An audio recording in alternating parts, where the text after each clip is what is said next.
whole stream about April. Is PulseChain going to moon in April? All that stuff. And I did this thread, which I thought was interesting. And again, this is just complete speculation on, I mean, it's a timeline. It's, correct me if any of this is slightly inaccurate. I think it's pretty accurate. I'll try to look up the dates and stuff. But more nuance is welcome. But I mean, pure speculation as far as, you know, what could happen as far as April and May and October, obviously. So what happens being the story if, you know, our favorite benevolent well, you know, like what is the end? What do we look back and see? What makes the most sense to happen? And again, we don't know, no crystal ball, complete speculation.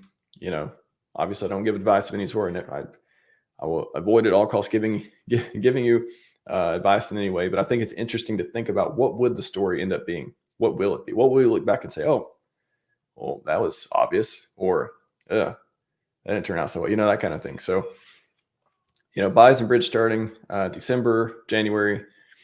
What if he's just checking to see how the market responds?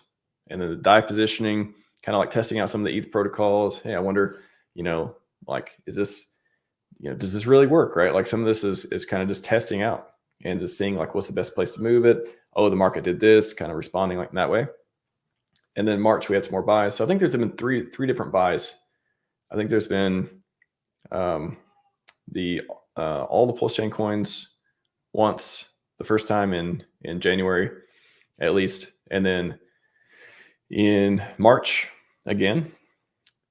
And then in, let's see, what are we in? March again. And then it was mostly Hex.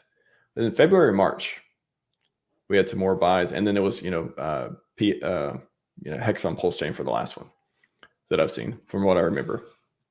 So again, testing the market, see how it responds to different moves. People wanted to sell at SAC rate, we're able to. Again, PulseX went right above SAC rate. You see it here, wicked right above SAC rate, or so close to it that, hey, if you wanted to, you know, take your money, break even, whatever, and go. So PulseX was above SAC, briefly, at least wicked above it. And then PulseChain, of course, was above SAC and still is for quite a while now, from what I remember. Well, let me check. I say that, you never know. Yeah, still slightly above SAC, around 20% above SAC. And then, oops, I lost my place. Yeah. Okay. And then, yeah, so those are the two SACs. And then of course Hexes went up and down, all that stuff too. And Ink, hey, Ink, you know, that's there's no SAC for Ink. You can earn it by yield farming or buying it off the market, all that stuff. So April, what if we get more wallet activity? It's more moving stuff around of other wallets. Again, this, like, why do we assume that the 170K ETH one is the only wallet that can make moves, that is controlled by, you know, whales who want to make moves and stuff, right? Why would that be the case? Where's the proof that's the only wallet? More buys and bridging. What if that happens? Additional clarity around the ecosystem, data provided clean. Yeah. What if it's like, okay, April, SEC update in April, happening in April. We should hit 1 million. If the trend line continues, we should hit like 1 million active wallets and stuff, according to, you know, the stats and stuff I've looked at. The Hex stakers should get around 130K or so or more. So a lot of stuff happened in April. A lot of stuff. And what's when I say April again? I forget what else happened in April. Somebody mentioned something about April, I thought. Talsa said, how's it going? Yeah. Oh, yeah.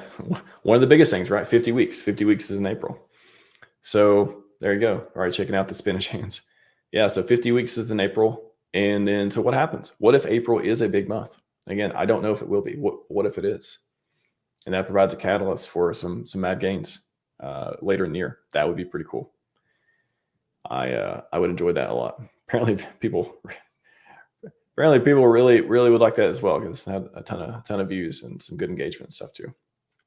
So I think that's a cool story, bro. You know, that's a pretty cool thing to think about. I have no idea if it's going to happen, but to me, again, you kind of, I think it's interesting to put these pieces together, see what is possible, see what makes sense. I think it is unreasonable. I said this a million times. It is unreasonable that this ecosystem will not find glory. It is unreasonable. Doesn't mean it's going to happen. Doesn't mean it's certain. Doesn't mean I'm saying anything's going to happen. I think if it doesn't, that would be an unreasonable thing for it to happen. So I'm going to bet on reasonable myself. You guys figure out what you want to do.